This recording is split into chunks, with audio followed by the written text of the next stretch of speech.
माझ्या भाचीजवळ असं झालं आणि पोलिसांना काय सांगू शकते, काय नाही सांगू शकलो, कारण पोलिसांनी आम्हाला काही सहकार्य केलं नाही.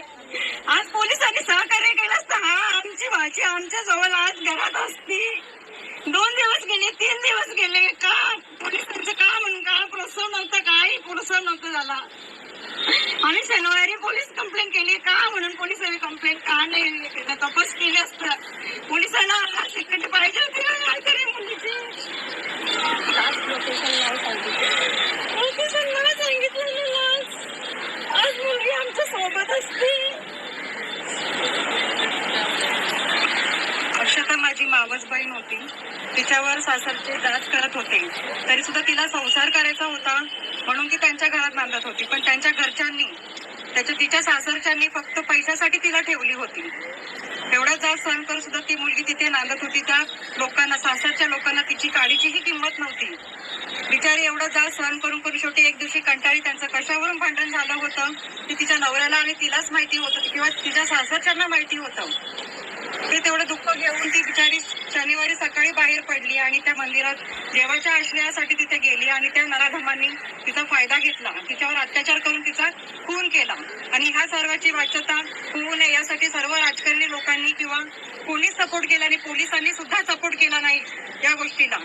आणि जेव्हा ती मिसिंग झाल्यानंतर पोलिसांनी सहकार्य करायला हवं होतं. एक लेडीज जेव्हा अशी मिसिंग होते त्यानंतर हे असले कायदे काय कामाचे आहेत कायदे? 24 तासानंतर आम्ही त्याचा शोध घेणार आहे. हे कुठला कायदा आहे? हा कायदा आधी बदलायला हवा. कुठला कायदा आहे हा असला? बॉडी भेटल्यानंतर पोलीस हालचाल करतात, त्याचा काय फायदा? आज आमची मुलगी गेली, ती परत येणार आहे का? पोलिसांनी वेळी सहकार्य केलं नसतं तरी आज आमची मुलगी आमच्या घरी असती. काय करते पोलीस रक्षण करता आहे की भक्षण करता आहे? हे राजकारणी काहीही कामाचे नाहीयेत.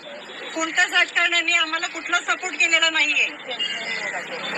पोलिसांनी तर बिलकुल केलेलं नाही आजपर्यंत. कुठली इन्व्हेस्टिगेशन काय करत होते आणि काय पुढे करणार आहेत, काहीही सहकार्य केलेलं नाहीये पोलिसांनी. याच्या पुढे तरी माझ्या बहिणीला न्याय मिळावा अशी आमच्या सर्वांची इथे, याच्यासाठी आम्ही इथे जमा झालेलो आहोत. आमच्या बहिणीला न्याय पाहिजे. त्यावेळी आगरी कोळी समाजातील वकील मंडळी अक्षता म्हात्रे आगासकरच्या पीडित कुटुंबियांना न्याय देण्यासाठी एकत्रित आले आहेत. आरोपींना फाशीची शिक्षा व्हावी यासाठी